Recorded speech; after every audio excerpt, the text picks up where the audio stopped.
கதிரவன் நேர் சொந்தங்கள் அனைவருக்கும் வணக்கம். இரவு நேர பிரதான செய்திகள். முதலில் தலைப்புச் செய்திகள். இலங்கையில் மீண்டும் அமலுக்கு வரும் மின்வெட்டு. சுகாதாரத்துறைக்கு ஆட்சேர்ப்பு. அடுத்த மாதம் 3500 பேர் உள்ளீர்ப்பு. யாழ் பல்கலைக்கழகத்தில் தென்னிலங்கை மாணவர்கள் மோதல். இலங்கையில் அதிகாலையில் கோர விபத்து. பெண் உட்பட 4 பேர் பலி. லிட்ரோ எரிவாயு விலை திருத்தம் நிதியமைச்சு எடுக்கவுள்ள முடிவு. கிருணிகா தொடர்பில் நீதிமன்றம் பிறப்பித்துள்ள உத்தரவு. நாட்டில் மூடப்படவுள்ள பல பாடசாலைகள். கட்டுநாயக்க விமான நிலையத்தில் மீட்கப்பட்ட துப்பாக்கி ரவை.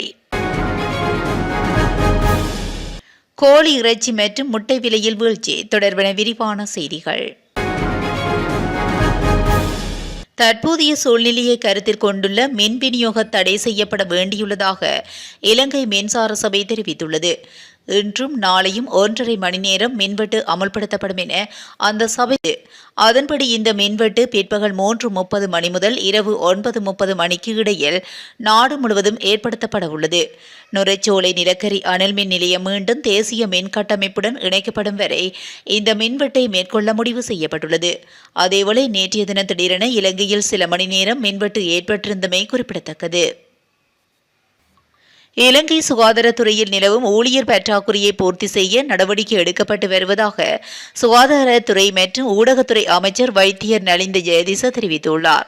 அதன்படி அடுத்த மாதம் 3500 தாதியர்கள் மற்றும் 976 குடும்ப சுகாதார சேவை அதிகாரிகள் ஆட்சேர்ப்பு செய்ய நடவடிக்கை எடுக்கப்பட உள்ளது. பேராதனை போதனா வைத்தியசாலையில் புதிய பிளாஸ்டிக் அறுவை சிகிச்சை பிரிவை திறந்து வைக்கும் நிகழ்வில் கலந்து கொண்டு உரையாற்றும் போதே அவர் இவ்வாறு தெரிவித்திருந்தார். சமீப காலமாக வெளிநாடு சென்ற அனைத்து மருத்துவர்களையும் மீண்டும் நாட்டிற்கு வருமாறு அழைப்பு விடுத்திருந்தார். அதேவேளை நேற்று கொழும்பில் நடைபெற்ற செய்தியாளர் சந்திப்பில் மருத்துவ மற்றும் சிவில் உரிமைகள் தொடர்பான மருத்துவர்களின் தொழிற்சங்க கூட்டணியின் தலைவர் விசேட வைத்தியர் சமல் சஞ்சீவ கூறுகையில், தற்போது சுமார் 20,000 இதய நோயாளிகள் இறுதிய அறுவை சிகிச்சைக்காக பல்வேறு வைத்தியசாலைகளின் காத்திருப்போர் பட்டியலில் உள்ளதாக தெரிவித்திருந்தமை குறிப்பிடத்தக்கது. யாழ்ப்பாண பல்கலைக்கழகத்தின் முகாமைத்துவ கற்கைகள் வணிக பீட சிங்கள மாணவர்களுக்கு இடையே ஏற்பட்ட மோதலில் ஒருவர் காயமடைந்த நிலையில் மருத்துவமனையில் அனுமதிக்கப்பட்டுள்ளதாக தெரிய வருகின்றது. யாழ்ப்பாணம் பல்கலைக்கழக முகாமைத்துவ கற்கைகள் வணிக பீட புதிய மாணவர்களை வரவேற்கும் நிகழ்வு நேற்று பல்கலைக்கழகத்தில் நடைபெற்றது. இதன்போது 4ஆம் வருட மாணவர்களுக்கும் 3ஆம் வருட மாணவர்களுக்கும் இடையே ஏற்பட்ட வாய்த்தர்க்கம் கைகலப்பாக மாறியதில் ஒருவர் காயமடைந்துள்ளார்.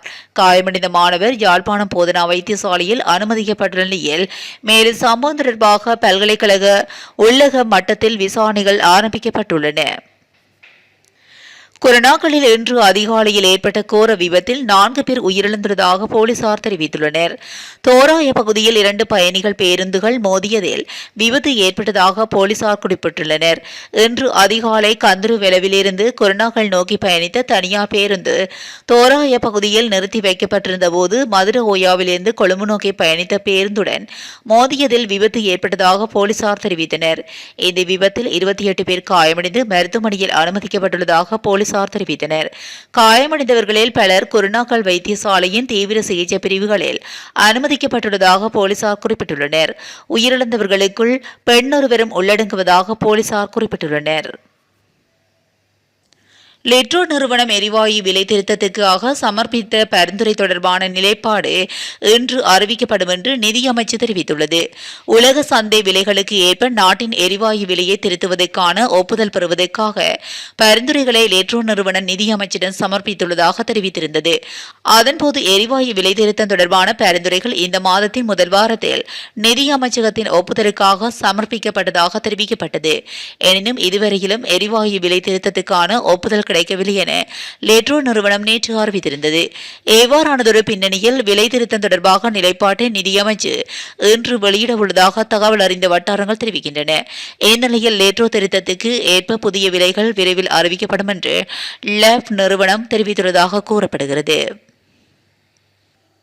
வழக்கில் முன்னிலையாகாத தவறியதற்காக முன்னாள் நாடாளுமன்ற உறுப்பினர் கிரணிகா பிரேமச்சந்திராவுக்கு எதிராக பிறப்பிக்கப்பட்ட பிடியாணையை திரும்பப் பெற கொழும்பு நீதவான் நீதிமன்றம் உத்தரவிட்டுள்ளது. இன்று காலை வழக்கு விசாரணைக்கு எடுத்துக் கொள்ளப்பட்ட போது சந்தேக நபரான கிரணிகா பிரேமச்சந்திர நீதிமன்றத்தில் முன்னிலையாகாத தவறியதனால் அவரை கைது செய்து முன்னிலைப்படுத்துமாறு கொழும்பு பிரதான நீதவான் தனிஜா லக்மாலி பிடியாணை பிறப்பித்திருந்தார். பின்னர் மனு ஒன்றை சமர்ப்பித்து நீதிமன்றத்தில் முன்னிலையாகிய கிரணிகா பிரேமச்சந்திர தனக்கு பிறப்பிக்க பிடியாணையை திரும்பப் பெறுமாறு தனது சட்டத்தரணி மூலம் கோரிக்கை விடுத்திருந்தார். அதன்படி அந்த பிடியாணையை திரும்பப் பெற நீதிபதி உத்தரவிட்டார். கிரணிகா பிரேமச்சந்திர உட்பட பல சந்தேக நபர்களை கைது செய்ய கொழும்பு நீதவான் நீதிமன்றம் பிடியாணை பிறப்பித்தது. 2022 ஆண்டு கர்வா தோட்டம் காவல்துறை பிரிவில் நடத்தப்பட்ட போராட்டம் தொடர்பான முறைப்பாடு கொழும்பு தலைமை நீதவான் தனிஜா லக்மாலியினால் இன்றைய தினம் விசாரணைக்கு எடுத்துக் கொள்ளப்பட்டது. இதன்போது கிரணிகா பிரேமச்சந்திர உள்ளிட்ட சந்தேக நபர்கள் நீதிமன்றத்தில் முன்னிலையாகாத காரணத்தினால் கொழும்பு நீதவான் நீதிமன்றத்தினால் இந்த உத்தரவு பிறப்பிக்கப்பட்டுள்ளது. பிரபல பாடசாலைகள் மற்றும் தனியார் பாடசாலைகளில் சேரும் மாணவர்களின் எண்ணிக்கை மட்டுப்படுத்தப்படாவிட்டால் மாணவர்கள் குறைவாக உள்ள பாடசாலைகள் மூடப்படுவதை தவிர்க்க முடியாது என இலங்கை ஆசிரியர் சங்கத்தின் பொதுச் செயலாளர் ஜோசப் ஸ்டாலின் சுட்டிக்காட்டியுள்ளார்.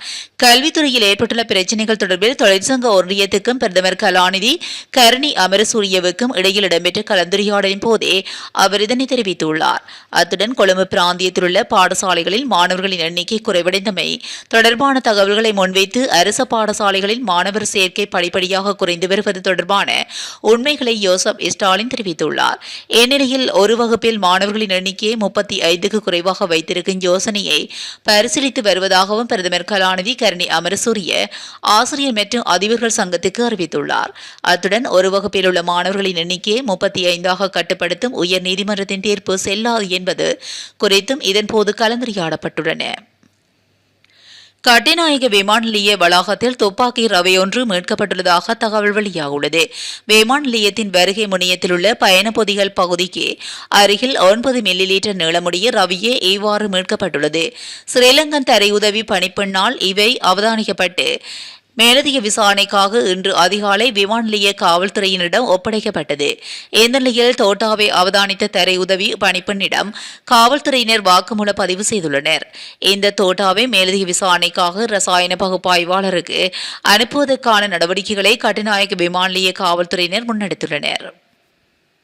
கோழி முட்டை மற்றும் இறைச்சியின் விலைகள் வீழ்ச்சியடைந்துள்ளதனால் உற்பத்தியாளர்கள் சிரமத்துக்கு உள்ளாகியுள்ளதாக தெரிவிக்கப்படுகிறது. குறித்த விடயத்தினை அகில இலங்கை கோழிப்பண்ணை வியாபாரிகள் சங்கம் தெரிவித்துள்ளது.